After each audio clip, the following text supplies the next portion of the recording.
Hello students. प्रारंभिक शिक्षा पूर्णता प्रमाण पत्र परीक्षा 2022 के जो मॉडल पेपर हम करवा रहे हैं अपने चैनल पे, उसमें जो लेटेस्ट मॉडल पेपर है संस्कृत विषय का RSCERT उदयपुर द्वारा जारी किया गया, तो उसका सॉल्यूशन हम आपको करवाने वाले हैं। ये कक्षा 8 के सभी विद्यार्थियों के लिए इम्पोर्टेंट है, क्योंकि इसी पैटर्न का पेपर आपको वहाँ देखने को मिलेगा। साथ ही ये जो पेपर दे रखा है, इसमें से कई क्वेश्चन आने की भी संभावना हो सकती है। तो इसलिए आप इस वीडियो को शुरू से लेकर लास्ट तक ज़रूर देखें, जिससे कि आपका जो संस्कृत तृतीय भाषा है उसका पेपर अच्छे से अच्छा हो सके। तो चलिए शुरुआत करते हैं। यहाँ आप देख पा रहे हैं कि प्रारंभिक शिक्षा पूर्णता प्रमाण पत्र परीक्षा 2022 कक्षा 8 मॉडल प्रश्न पत्र तृतीय भाषा संस्कृतम। अब देखिए, यहाँ समय दे रखा है 2.30 आवर्स और पूर्णांक है 80 नंबर का। पहला प्रश्न है, इसमें 15 आपको ऑब्जेक्टिव टाइप प्रश्न दिए जाएंगे। उनका सॉल्यूशन आप जो कोष्टक दिया गया है उसमें आप लिखेंगे। तो पहला प्रश्न यहाँ, धूमछिकः की जनयंती, तो यहाँ उत्तर आ जाएगा माधुर्यम, ए का ऑप्शन आ जाएगा। सदैव कुत्र निदेहि चरणम, तो इसमें बे का ऑप्शन आ जाएगा। ग्रहम शून्यम सुता बिना इति पाठस्य क्रम कै, तो इस पाठ का क्रम पूछा गया है, तो छठा पाठ है, तो षष्ठ यहाँ आ जाएगा। शालिनी ग्रीष्मावकाशे कुत्र आगच्छति, तो शालिनी ग्रीष्मावकाश में कहाँ आई थी? पिताजी के घर, तो यह पितृगृहम। गुणा गुणजेषु भवन्ति, तो इसमें आ जाएगा दोषा, सही उत्तर इसका हो जाएगा दोषा। लुब्धस्य नश्यन्ति, तो लोभ से किसका नाश होता है? यश का। गुहाया स्वामी आशीत, तो इसका आंसर हो जाएगा दधि पुच्छ सृगाल, से ऑप्शन यहाँ सही है। गज परिमाणम धार्यति, तो ये गजधर आ जाएगा। पिब धातु लट लकार प्रथम पुरुष यहाँ है, तो ये पिबती आ जाएगा। गत्वा पदे प्रत्यय अस्ति, तो ये है कत्वा। विद्यालयम इति पदे संधि अस्ति, तो विद्यालय जो पद दिया गया है उसकी संधि कौन सी है? विद्या प्लस आलय। धनम ददातु भिक्षुकम पदस्य चतुर्थी प्रयुज्यते, तो यहाँ चौथी जो विभक्ति है वो कौन सी होगी? तो ये भिक्षुकाय यहाँ हो जाएगी। पठती पदे लकार अस्ति, तो ये लट लकार आ जाएगी यहाँ पठती में। उपकार इति पदे के उपसर्ग है, तो यहाँ उपकार में कौन सा उपसर्ग आ जाएगा? उप। ये जो अंक दे रखा है, इति अंक कृत्य शब्द लिखत, तो 1/6 यहाँ आ जाएगा।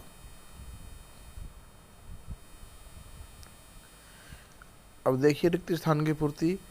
विहाय पौरुषम यो ही देव मेवा लभते, तो इसमें पौरुषम आ जाएगा। प्रासाद सिंहवत तस्य मूर्धनि तिषंटी वायसा, तो यहाँ इसमें प्रासाद सिंहवत आ जाएगा। समुद्र मास साध्य भवन्ते पेया, तो इसमें यह आएगा। चत्वारि तस्य वर्धन्ते आयुर्विद्या यशोबलम, तो इसमें आ जाएगा चत्वारी। अगला ऑप्शन है, अधोलिखित पदयो संधि कृत्वा लिखते, तो इसमें क्रय प्लस अर्थम क्रियार्थम आ जाएगा। उपचार प्लस अर्थम उपचारार्थम आ जाएगा। उसके बाद में उचिता वेन अव्ययन चित्वा वाक्या पूर्ति कुटुत, तो यहाँ वाक्य की पूर्ति करनी है, तो इसमें यथा राजा तथा प्रजा, इसमें आ जाएगा तावते सफलम न भवति, यावत सफलम न भवति तावत परिश्रम कुरु। अगला प्रश्न देखिए, धातु और प्रत्यय के योग से कौन सा पद यहाँ बनेगा? तो क्रय प्लस तुमन से कर्तुम बनेगा, गम प्लस कत्वा से गत्वा बनेगा। अगला प्रश्न देखिए, अधोलिखितो पदो लिंग वचन च लिखत। तो यहाँ कन्या नाम में कौन सी लिंग आएगा? स्त्रीलिंग, और ये बहुवचन हो जाएगा। बालकेन यहाँ पुल्लिंग और एक वचन हो जाएगा। उसके बाद में सातवां देखिए, उपसर्ग पृथक कुरुत। तो उपसर्ग छांट के लिखना है, पद लिखना है अलग अलग और उपसर्ग लिखना है। तो उप प्लस गम और सम प्लस पूज्य, सम पूज्य हो जाएगा। आठवां देखो, उचित कथनानाम समक्षम आम, अनुचित कथनानाम समक्षम न। तो आम और न लिखना है। तो यहाँ निज निकेतनन गिरी शिखरे अस्थि, तो यहाँ आम। गम सुकर्म अस्थि, तो यहाँ न आ जाएगा। सदैव अग्रे एवं चलनियम, तो यहाँ आम आ जाएगा। पूर्णतः निदेही चरणम, तो यहाँ आम भी आ जाएगा। उसके बाद में सुमेलित करना है, तो पूर्णतः आ जाएगा पृष्ठतः। जाहिरी भीति भज भज शक्तिम, स्वकीयम परकीयम। भीति यहाँ साहस आ जाएगा। अनुरक्ति विरक्ति, गमनम आगमनम, तो ये इसके मेल हो जाएगा सही। स्व पाठ्य पुस्तकात श्लोक द्वे लिखत यो प्रश्न पत्र न शात। तो यहाँ 2 श्लोक लिखने हैं जो प्रश्न पत्र में नहीं आए हैं। पहला है, सुपूर्ण सदैवस्ति खाद्यान्न भाणम, नदीनाम जलम यत्र पीयूष तुल्यम, इति स्वर्णवद भांति सस्य धैर्यम सस्य, शीतो राजते भारत स्व स्वर्ण भूमि। तो ये श्लोक हो जाएगा। अपनी पाठ्य पुस्तक में ये दे रखा है, तो आप वहाँ से इसको याद कर सकते हो। अगला है, वने दिग्गजानाम तथा केसरी राणाम, तटीनाम भी वर्तते भूधराणाम, शिखानाम शुकानाम पिकाना धरेयम, सीता राजते भारत स्वर्ण भूमि। तो ये 2 श्लोक यहाँ हो जाएंगे। उसके बाद में घटनाक्रम के हिसाब से वाक्य लिखना है। तो यहाँ आप देखिए, उत्तर में हम बताते हैं कि परिभ्रमण सिंहम क्षुब्धार्थो जाते। उसके बाद में सिंह एका महति गुधम अपश्यत, गुहायाम स्वामी दधिपुच्छ नाम श्रृगाल समागच्छत, गुहायाम कोडपि अस्ति इति श्रृगालस्य विचारः। और उसके बाद में दुरश्रृगालय खेम कर्तुमागतम, सिंह श्रृगालस्य आवाहनम करोत्, दुर्पलायनम श्रृगाल श्लोकम पठत, अत्र त्रयः निर्गुणः भूत्वा तिष्ठामि।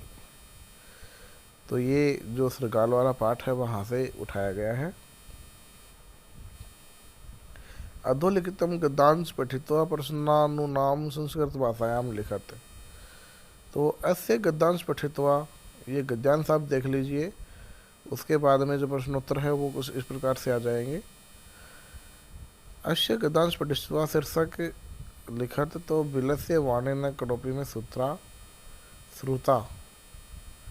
उसके बाद में वने क प्रवस्ति में, तो इसमें आ जाएगा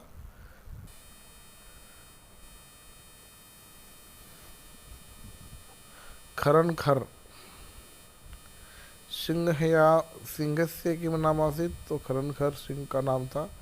सिंह के अनिश्चित तत्सूर्यास्त समय एकान महति गुहाम दृष्टवा अनिश्चयंत।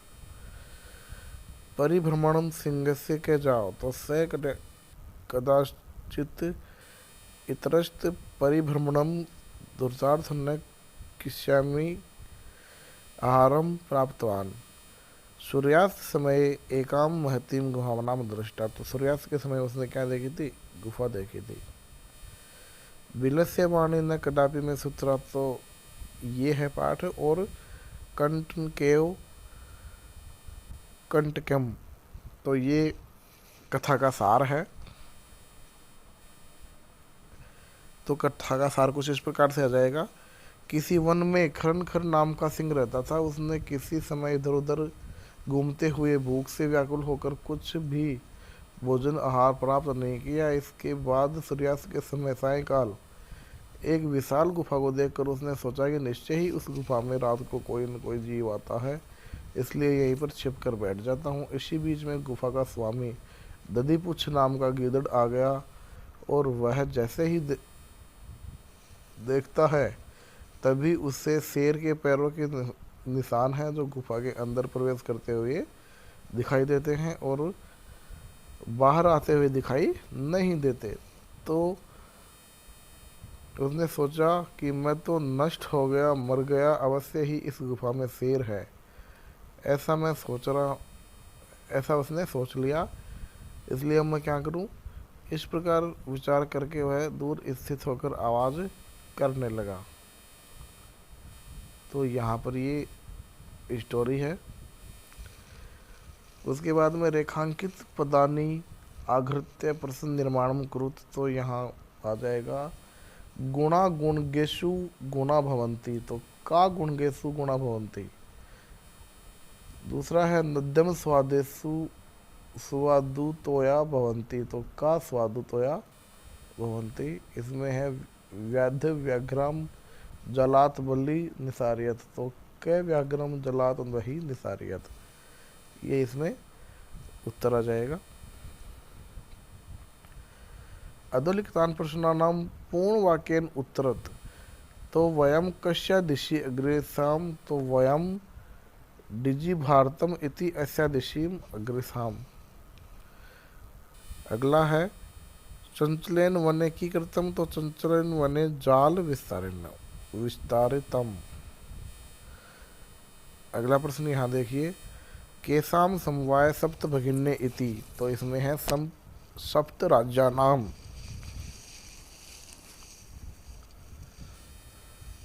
अगला प्रश्न है राकेश शालिनी कुत्र गंतु कथयति, तो राकेश शालिनी मालय सह चिकित्सका प्रतिगंतु कथयति। 17 का है कस्य यस नश्यन्ति, तो लुब्धस्य। फिर दूसरा 17 में भारत जनाम के परिपुता अस्ति, तो भारत जनता नाम। अध्यात्म सुतात तिनि स्वनाने परिपुता नाम अस्ति। तो ये चित्र को देखकर कहानी आपको वाक्य बनाने हैं। तो यहाँ पर देखिए, रक्षाबंधनों पे एका बहुत त्योहारमस्ति, ऐसा भ्राता भगिनीश्च त्योहारमस्ति। एस त्योहार श्रावण मासस्य अंतर्गते आगच्छति। अयं त्योहारं भारतदेशस्य प्रमुख त्योहारः अस्ति।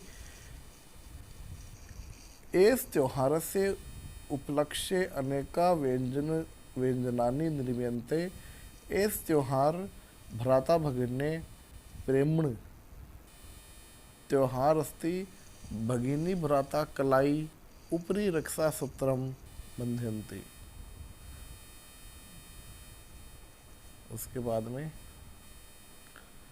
मंजूषायाम लिखितान शब्दाना सहायेन कथा लिखत, तो यहाँ शब्दों को चुन के लिखना है। तो एकस्मिन वने काश्चन व्याघ्र जाल विस्तृते दूरे स्थित, दूरे आ जाएगा यहाँ। क्रमशः आकाशात सपरिवार कपोतराज नीचे आगच्छत। यथा कपोता तंडुलान अपश्यन् तदा तेषां लोभो जात, पर राजा सहमत नासीत्। तस्य युक्ति आसीत् यदि वनेकोऽपि मनुष्यम नास्ति तर्हि कुतु तण्डुलानां संभवतः। राज्यम उपदेशम अस्वीकार्य कपोता तण्डुलान् खादितुं प्रवृत्ता जाले च निपतिता। अतः उक्तम सहसा विद्यति न क्रियाम। 19 का प्रश्न देखिए। अधोलिखित पदस्य हिंदी भाषायाम भावार्थ लिखे। तो चिंतनीय ही विपदा नाम आवतेत प्रतिक्रिया न कूप खनेन प्रयुक्त प्रदीप्ते वहीना ग्रहे। दूसरा दे रखा है सर्वप्रवसम दुखम सर्वमात्म वंशम सुखम एद एत द्विधात्मेन लक्षणम सुख दुख दयो। तो यहाँ पहला है प्रस्तुत पद में जो सुख दुख का लक्षण संक्षेप में देते हुए कहा गया है कि सभी तरह से पराधीन होना दुख कहलाता है तथा सभी तरह से स्वतंत्र रहना ही सुख कहलाता है। यही सुख व दुख का लक्षण संक्षेप में जानना चाहिए।